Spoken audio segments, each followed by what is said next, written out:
Good morning, students. Today we are going to start second chapter, nutrition in animal. Animals में किस तरह से nutrition होता है, यहाँ पर हमको देखना है। सबसे पहले हमारे पास एक टेबल है, वेरियस मोड्स ऑफ फीडिंग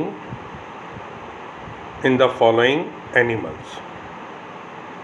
यहाँ पर आपको ये पता करना है कि जो एनिमल्स गिवन है टेबल में वो कौन सा फूड इनटेक करते हैं और उनका मोड ऑफ फीडिंग क्या होता है।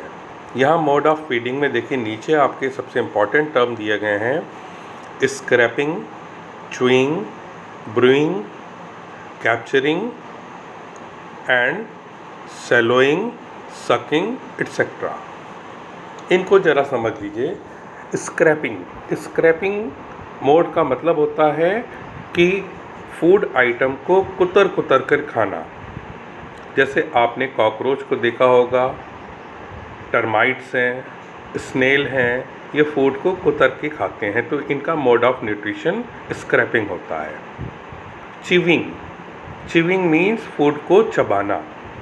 ह्यूमन बींग्स में पाया जाता है कि फूड को हम इंटेक करते हैं, चबाते हैं और फिर अंदर इंटेक करते हैं।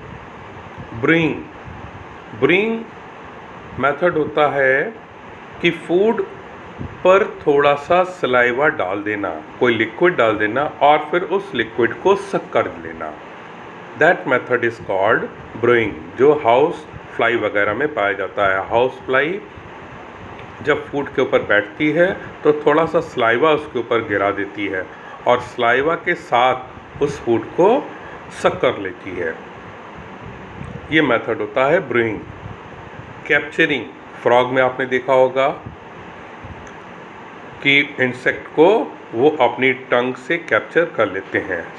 सैलोइंग, निगलना, फूड को पूरा पूरा निगल लेना। आपने स्नेक्स वगैरह में देखा होगा, ये फूड को पूरा पूरा निगल लेते हैं। सकिंग, फूड को सक करना। जैसे मॉस्किटो में आपने देखा है कि मॉस्किटो ये अपने टनल ह्यूमन बॉडी के अंदर डालते हैं जहाँ पर ब्लड पाया जाता है और वहाँ से फूड को ये हमारे ब्लड को सक करते हैं।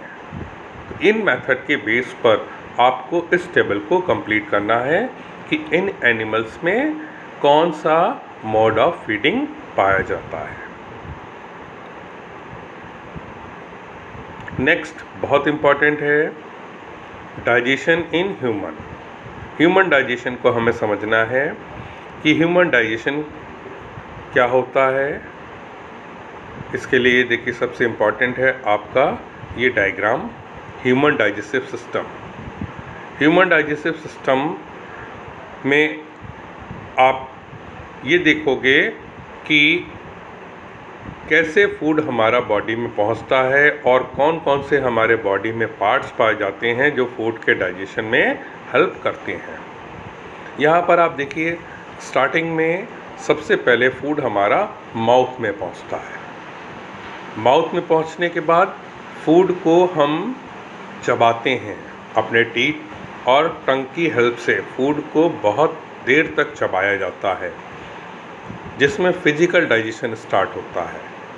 यानी डाइजेशन भी हमारा दो तरह का होगा, एक फिजिकल डाइजेशन और एक केमिकल डाइजेशन। तो टीथ के द्वारा जो फूड को चबाया जा रहा है वो हमारा फिजिकल डाइजेशन होता है। इसके बाद फूड हमारा यानी जो माउथ है, इसी को हम बक्कल कैविटी भी बोलते हैं।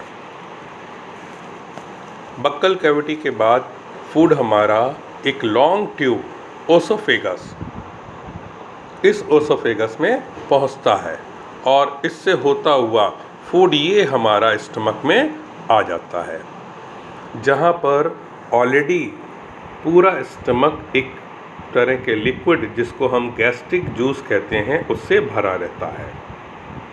यहाँ पर फूड का पार्शियल डाइजेशन स्टार्ट होता है। कुछ फूड के कंपोनेंट का डाइजेशन यहाँ शुरू हो जाएगा, कुछ का आगे चल कर के होता है। जिन फूड के कंपोनेंट का डाइजेशन शुरू होता है स्टमक में, वो आपके होते हैं कार्बोहाइड्रेट और प्रोटीन। फैट का डाइजेशन स्टमक में स्टार्ट नहीं होता है। स्टमक में आपके हाइड्रोक्लोरिक एसिड पाया जाता है और बहुत सारे एंजाइम्स पाए जाते हैं जो फूड को डाइजेस्ट करते हैं। 3-4 घंटे के रुकने के बाद फूड यहाँ से आगे प्रोसीड करता है स्मॉल इंटेस्टाइन में। जिस समय ये फूड स्मॉल इंटेस्टाइन में जाता है उस समय आप देखिए यहाँ पर छोटा सा ये वाल्व नज़र आ रहा है, इसको बोलते हैं पाइलोरिक वाल्व। ये पाइलोरिक वाल्व बंद रहता है। जब फूड ओपन होता है तो ये पीछे देखिए लीवर है, ये गॉल ब्लैडर है। लीवर का जूस इस गॉल ब्लैडर में इकट्ठा होता है और इस गॉल ब्लैडर से देखिए इस ट्यूब से होता हुआ ये इस आपके स्मॉल इंटेस्टाइन में मिक्स हो रहा है। यानी गॉल ब्लैडर में जो जूस कलेक्ट है वो सारा का सारा धीरे धीरे फूड में मिक्सअप हो रहा है। साथ ही दूसरी ग्लैंड देखिए ये पैनक्रियाज नज़र आ रही है। इस पैनक्रियाज का भी जूस इस ट्यूब से होता हुआ यहाँ स्मॉल इंटेस्टाइन में मिक्स होगा। यानी इस पॉइंट पर आपके लीवर का जूस और पैनक्रियाज का जूस दोनों ही मिक्स होते हैं। पैनक्रियाज के जूस में ज़्यादातर एंजाइम्स होते हैं जो फूड के सारे कंपोनेंट को डाइजेस्ट करने में हेल्प करते हैं। इसके बाद फूड आपका स्मॉल इंटेस्टाइन में आगे बढ़ता है। स्मॉल इंटेस्टाइन डाइजेस्टिव सिस्टम की सबसे लॉन्गेस्ट पार्ट है। इसकी लंबाई करीब 8 मीटर के करीब होती है। यदि हम फीट में कन्वर्ट करें तो 25-26 फीट के आसपास इसकी लंबाई होती है और इसमें फूड का डाइजेशन आपका होता है। इसके बाद इसी स्मॉल इंटेस्टाइन में जो फूड का डाइजेशन कंप्लीट हो जाता है तो फूड का एब्जॉर्प्शन शुरू हो जाता है। यानी बॉडी के अंदर फूड जो डाइजेस्ट हो गया उसके कंपोनेंट आपके एब्जॉर्ब होना शुरू हो जाएंगे और अंत में वो प्रोडक्ट बचा रह जाएगा जो किसी भी तरह से डाइजेस्ट नहीं हुआ, जिसे हम अनडाइजेस्टेड फूड कहते हैं। हमारी ह्यूमन बॉडी में बहुत सारे ऐसे कंपोनेंट भी होते हैं जो फूड को पूरी तरह से डिकम्पोज या यूज़ नहीं कर सकते हैं। जैसे आप जानते हैं सेलुलोज वाले मटेरियल जो भी होंगे वो हमारी बॉडी में डाइजेस्ट नहीं होंगे और वो हमारी बॉडी से अनडाइजेस्टेड फूड के फॉर्म में बॉडी से बाहर चले जाते हैं। तो जब स्मॉल इंटेस्टाइन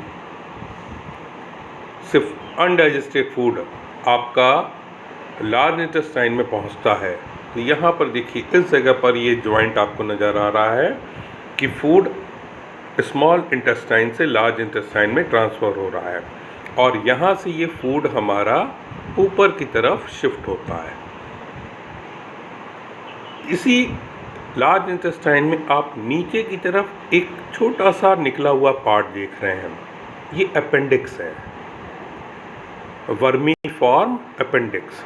जब कभी भी फूड गलती से इस अपेंडिक्स में चला जाता है तो एकदम सीवियर पेन स्टार्ट हो जाता है।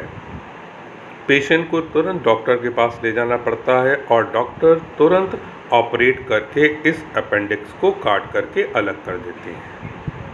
बहुत रेयर केस में होता है, लेकिन यदि ऐसा होता है तो ऑपरेशन ही उसका एक रास्ता होता है। अब ये अनडाइजेस्टेड फूड हमारा इस लार्ज इंटेस्टाइन से होता हुआ आगे रेक्टम में इकट्ठा होगा। ये देखिए लार्ज इंटेस्टाइन के बाद ये रेक्टम वाला पार्ट नज़र आ रहा है। This is whole rectum.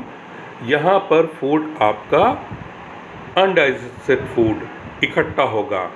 जिस समय वो लार्ज इंटेस्टाइन से फूड आपका निकल रहा है उसके अंदर जो भी ज़रूरी चीज़ हैं वो बॉडी फिर से एब्जॉर्ब कर लेती है।